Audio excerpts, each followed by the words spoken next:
സിപിഎമ്മിനെതിരെ തുറന്നടിച്ച് Manu Thomas. Party പ്രവർത്തനം അവസാനിപ്പിച്ചത് മനസ്സുമടുത്ത്, പുറത്താക്കിയതല്ല സ്വയം പുറത്തുപോയതാണെന്നും മനു. യുവജന കമ്മീഷൻ അധ്യക്ഷൻ എം ഷാജിറിനെതിരെ പരാതി നൽകിയിരുന്നുവെന്നും ആരോപണം സ്വർണ്ണക്കടത്ത് സംഘവുമായി ബന്ധമുണ്ടെന്നായിരുന്നു പരാതി. ആകാശ് തില്ലങ്കേരി ഉൾപ്പെടെയുള്ളവരുമായി സിപിഎമ്മിലെ ചില നേതാക്കൾക്ക് ഇപ്പോഴും ബന്ധമുണ്ടെന്നും മനു. സിപിഎമ്മിന്റെ പ്രത്യേകിച്ച് കണ്ണൂർ ജില്ല പോലുള്ള സ്ഥലത്ത് ഒരിക്കലും സംഭവിക്കാൻ പാടില്ലാത്ത ചില കാര്യങ്ങൾ പാർട്ടിയുമായി ബന്ധപ്പെട്ട് നിൽക്കുന്ന ആളുകളുടെ ഭാഗത്തു നിന്നും നടന്നിട്ടുണ്ട് എന്നുള്ളത് പകൽ പോലെ വ്യക്തമാണ്. ആ കാര്യങ്ങൾ തിരുത്തേണ്ട കാര്യങ്ങളാണ്. ആ കാര്യങ്ങൾ തിരുത്തണമെന്ന അഭിപ്രായമാണ് ഞാൻ ഉന്നയിച്ചിട്ടുള്ളത്. അതായത് പാർട്ടിക്കുള്ളിൽ പുഴുക്കുത്തുകൾ കൂടി വരികയാണ്, പാർട്ടി തന്നെ പറഞ്ഞ അത് പാർട്ടി തന്നെ കണ്ടെത്തിയ കാര്യമാണല്ലോ. അത് തിരുത്തണം എന്നാണ് പറയുന്നത്. തിരുത്താൻ കഴിയുമെങ്കിൽ തിരുത്തട്ടെ, നല്ലതാണ്. ആകാശ് തില്ലങ്കേരി, അർജുൻ ആയങ്കിമാർക്ക് പാർട്ടിയിൽ നിന്ന് സഹായം കിട്ടിയിട്ടുണ്ടെന്ന കാര്യം ഉറപ്പാണ് അല്ലേ?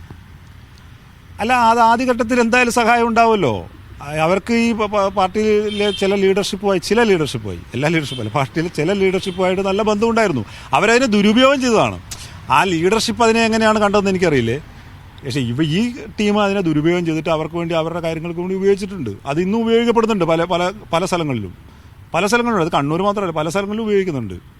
അതൊക്കെ പാർട്ടി തിരിച്ചറിഞ്ഞ് തിരുത്താൻ തയ്യാറായാലും പാർട്ടിക്ക് നല്ലതാണ്. ഇപ്പോഴും അവരൊക്കെ ആയിട്ട് ബന്ധമുണ്ട്. തീർച്ചയായും ഉണ്ട്. അതിന് സംശയം എന്താ? അത് നിങ്ങൾക്കറിയാത്ത കാര്യമാണ് എന്നോട് ചോദിക്കുന്നത്.